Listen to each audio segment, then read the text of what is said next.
उन 10 आज्ञाओं के मध्य में बाइबल बताती है कि परमेश्वर निवास करता था। कहाँ क्या करता था?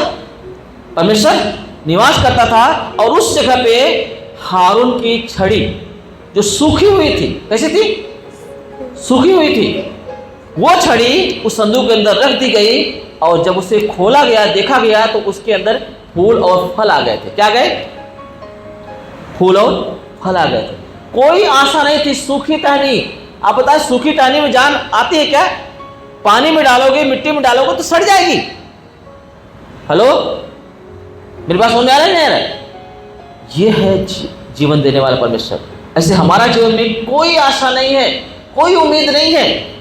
वो जीवन देने वाला परमेश्वर है। जैसे हम उसकी उपस्थिति में आते हैं, उस पवित्र आत्मा से भर जाते हैं, पवित्र आत्मा के आहार को खाने लगते हैं, हम ऐसे क्या होते हैं? वचन कहाँ था? वो ये लकड़ी संदूक के अंदर थी, जहाँ पे वाचा की 2 पटरियाँ थी, जिसमें 10 आज्ञाएं लिखी हुई थी। परमेश्वर का वचन था। आमीन। उसके बीच में जैसे हारून की लकड़ी पड़ी, सूखी लकड़ी, उसमें फल फूल आ गए। अगर हम आज उस वचन को जो हमारे आत्मिक जीवन के लिए परमेश्वर ने एक आहार करके एक जीवित जीवन जीने के लिए, बाइबल लिखा है, वचन बताता है कि कलीसिया को वचन के द्वारा जल के स्नान से शुद्ध और पवित्र ठहराता है। वो ऐसी तेजस्वी कलीसिया के रूप में वो प्रकट करता है जिसमें न दाग, न झुर्री, न कोई ऐसे वस्तु पाई जाए जिससे, परंतु वो निर्दोष हो। क्या हो? निर्दोष हो। हालेलुया। वचन के द्वारा, वचन के बीच में, वचन के खाने वाला व्यक्ति, वचन के अनुसार चलने वाला व्यक्ति हमेशा हरा भरा रहेगा, फलता फूलता रहेगा। क्या रहेगा?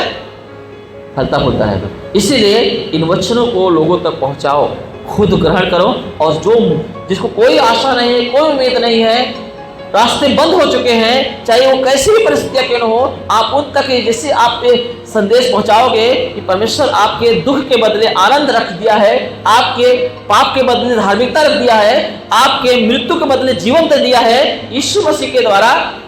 हेलो, जैसे आप उनको सूचना दोगे, अगर वो चीज को ग्रहण करेंगे तो उनका जीवन बदल जाएगा। आमीन।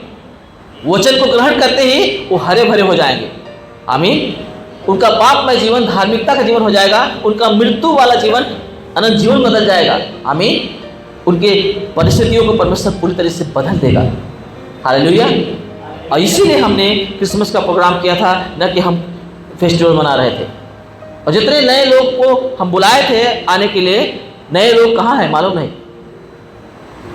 आके खा के चले गए और आज वो दिखाई नहीं दे रहे हैं। हालेलुया। कहाँ दिखाई दे रहे हैं? आप उनको गॉस्पेल सुनाओ, उसे खाने के लिए मत लेके आओ, उनको सच्चा समाचार दो, वचन को लो, खाओ, आत्मा का आहार है, तंदुरुस्त हो जाओगे आप। आमीन। आज्ञा पालन करो, तंदुरुस्त हो जाओगे आप। हालेलुया। अगर आप और या कोई व्यक्ति इस बात को इग्नोर करता है तो वो छोड़ दिया जाएगा। हेलो, उन याजकों के समान जो परमेश्वर के वचनों को तुच्छ जाना, उस होशे के समान जो परमेश्वर के वचनों को तुच्छ जान के ऐसे स्थान को चुन लिया जिसकी वजह से वो मर गया। आज कोई भी ऐसा करता है तो याद रखना, आपके ऊपर जो अनुग्रह मिला है, जो दया मिली है, वो आप खो बैठोगे। हालेलुया। खो बैठोगे। इसलिए वहाँ से निकलो, धार्मिकता का जीवन जियो। एक छोटी सी स्टोरी बता के मैं बंद करूँगा। मैंने बहुत समय पहले बताया था, एक परिवार था जिसके पति पत्नी थे और उनके 2 बच्चे थे, एक लड़का और एक लड़की। ठीक है। और ये जो है, ये परिवार विश्वासी था, परंतु उसकी एक जवान लड़की थी जो यीशु को विश्वास नहीं करती थी। हेलो, एक जवान लड़की थी जो विश्वास नहीं करती थी। वो कॉलेज पढ़ती थी। वो जो है, जब उसको चर्च में जाने के लिए बोलते थे, प्रार्थना में जाने के बोलते थे, तो वो प्रार्थना में नहीं जाती थी, वो उल्टा जवाब देती थी और घूमने के लिए मित्रों के साथ, दोस्तों के साथ पार्टी करने के लिए, जहाँ पार्टियाँ मिलती थी, जहाँ उसको एंजॉय करने को मिलता था, वहाँ चली जाती थी, परंतु प्रार्थना में कभी नहीं आती थी। कई समय बीत गए, महीने साल बीतते गए और ऐसे करते करते उसकी आदतें बुरी होती गई और वो रात को भी पार्टी वगैरह में जाने शुरू कर दिया। हेलो। और ये बात उसके माँ बाप को अच्छा नहीं लगा। जब उन्होंने समझाने की कोशिश किया तो वो उल्टा जवाब देने लगी, अब मैं बड़ी हो गई हूँ, हेलो, अब मुझे पता है कि सही क्या है गलत क्या है, मैं निर्णय ले सकती हूँ, आपकी सलाह की ज़रूरत नहीं है। उल्टा जवाब देने लगी। एक दिन क्या हुआ, वो रात को देर से आई पार्टी करके, उसकी माँ ने उसे डांटा, गुस्सा किया और वो गुस्से में ऐसे सो गई। और सुबह उसने बोला, माँ मम्मी मैं सो रही हूँ, मुझे जल्दी जगा देना क्योंकि हमें कहीं बाहर टूर पे जाना है घूमने के लिए। उसकी माँ को पता था कि कहाँ किसके साथ जाने वाले हैं। हेलो, उसकी माँ ने बोला मैं नहीं जगाऊंगी, मैं नहीं चाहती कि तुम ऐसे लोगों के साथ तुम घूमो पार्टी करो। नहीं मानी, सो गई हो। परंतु वो तो जागी नहीं क्योंकि उसकी मम्मी ने जगाया नहीं। जो मित्र इसके साथ जाने वाले थी वो गाड़ी से आके दरवाजे के पास खड़े हो गए और वो उनको आवाज़ देने लगे, बुलाए, और वो उठी और वो चल दिया तैयार होके। उसकी माँ ने उसे रोका कि नहीं बेटी तुम मत जा, हेलो ये अच्छा रास्ता नहीं है, अच्छा नहीं है ऐसे गलत जगहों पे जाना। पर उसने कुछ भी नहीं माना। तो उसकी माँ ने उसे समझाया, अगर जा रही है तो प्रार्थना करके जा, यीशु को लेके जा। हेलो, यीशु को लेके जा, प्रार्थना करके जा ताकि तू सुरक्षित रहे। बोलती है नहीं मुझे यीशु ज़रूरत नहीं है। वो चली गई, गाड़ी में बैठ गई और पता नहीं क्या उसके दिमाग में आया और फिर गाड़ी में से उठी, निकली और उसकी माँ को बोलती है, मम्मी तेरे यीशु को मेरे साथ भेजना चाहती है ना, ऐसा कर, मेरे घर गाड़ी में तो जगह नहीं है और मेरे जीवन में भी जगह नहीं है, परंतु मेरे डिक्की में जगह है। हाँ, डिक्की में जगह, अगर तेरा यीशु डिक्की में आ सकता है तो मैं उसका डिक्की में स्वागत करती हूँ। क्या बोलती हो लड़की, मैं डिक्की के अंदर तेरे यीशु को ले लेती हूँ। ऐसा करके वो चली गई और चली गई। अचानक 1 घंटे के बाद न्यूज में दिखाई देता है कि जिस गाड़ी से वो जा रहे थे, वो लोग बच्चे जा रहे थे, उसका एक्सीडेंट हो गया और सारे बच्चे मारे गए। इतना खतरनाक एक्सीडेंट हुआ था कि शरीर किसका कौन सा हिस्सा है बॉडी का पहचान में नहीं आ रहा था। इतना खतरनाक एक्सीडेंट हुआ था। जब उसकी माँ को पता चला तो वो कांपने लगी और समझ गई कि अगर आज मेरी बेटी मेरी बात मानी होती तो आज ये हालत में होता। भाग के गई वो वहाँ उस स्थान पे, उस परिवार के लोग गए और वहाँ पे जब उस गाड़ी का चेक किया गया तो गाड़ी पूरी तरीके से चूर हो गई थी। उसको किसी हालत में उसे रिपेयर नहीं किया जा सकता था, ऐसी हालत थी। परंतु जब वो जो है गाड़ी को, डिक्की को देखे, ध्यान आया लोगों को, बोले सारी गाड़ी चूर हो गई पर डिक्की किससे बनी हुई कि इसमें कुछ भी खरोच नहीं आया।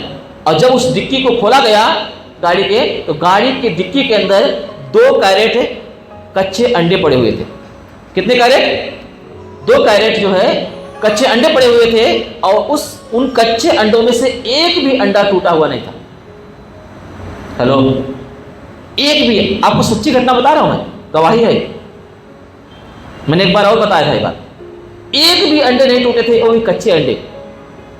अब पता है लोगों को समझ में नहीं आया और उसकी माँ को बराबर समझ में आया।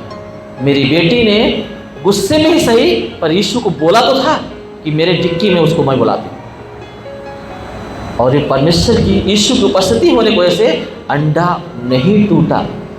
हेलो, यीशु के उपस्थिति की वजह से अंडा नहीं टूटा। अब सोचो, जिस पुत्र को हमारे लिए दे दिया गया है, पिता ने दे दिया, अगर वो पुत्र हमारे जीवन में रहेगा तो हमारी परिस्थिति क्यों ऐसे बुरी होगी। एक कच्चा अंडा जब हम हाथ में लेके जाते हैं तब भी पैर से भी न लड़े करके इतना संभाल के जाते हैं, टूट न जाए। इतना खतरनाक एक्सीडेंट होने के बाद भी कच्चा अंडा नहीं टूटा। कितना परमेश्वर सामर्थ्य है, कितना भला है वो। अगर हम उसके साथ रहेंगे, हम उसके वचन को, आत्मा को लेके उसको आहार वचनों को अपने जीवन में लेके चलेंगे तो हमारा जीवन क्या ऐसा होगा? कोई छू सकता है? यीशु परमेश्वर बोलते हैं जो तुमको छूता है वो मेरे आँख की पुतली को छूता है। इतना केयर करने वाला हमारा परमेश्वर है। अगर हम आज लापरवाही करेंगे इस तरीके से, आज चेतावनी मिल रही है, एक दिन ऐसा आएगा ना वो मौका भी नहीं मिलेगा। इसलिए प्रकाशित वाक्य में लिखा हुआ है 3:11 में, प्रकाशित वाक्य 3:11 में लिखा है, मैं शीघ्र आने वाला हूँ, जो तुम्हारे पास है उसे थामे रहो, कहीं ऐसा ना हो कि तुम्हारा मुकुट कोई छीन न ले। तुम्हारे इस गलत कदम की वजह से, गलत जगह पे उठने बैठने की वजह से, गलत तरीका अपनाने की वजह से तुम्हारा मुकुट, तुम्हारा अधिकार, तुम्हारा उस आत्मिकता, धार्मिकता को छीना न जाए। वो अनंत जीवन को कोई छीन न लेकर के परमेश्वर हमें बताता है और छीना जाता है, क्योंकि अगर वो बीज फल न लाए, वो अच्छे जमीन में ना पड़ेगा तो फलवंत नहीं होगा। याद रखना। हालेलुया। ये है। इसलिए अभी सुधर जाओ, अभी भी वक्त है। परमेश्वर चाहता है कि अब हम वचनों के बीच में रहे, वचन को सुने, उसे अपने जीवन में मेडिटेशन करें, मनन करें, उसे ऐसा ले जैसे मानो हमें एनर्जी देने वाला एक आहार है। आमीन। हमें आत्मिक जीवन को मजबूत करने वाला, अनंत जीवन देने वाला आहार है, उसे इस तरीके से उसे ग्रहण करें। तब जाके आप एक धार्मिकता जीवन जी पाएंगे और आप वो धार्मिकता आपके लिए अनंत जीवन को उत्पन्न करेगा।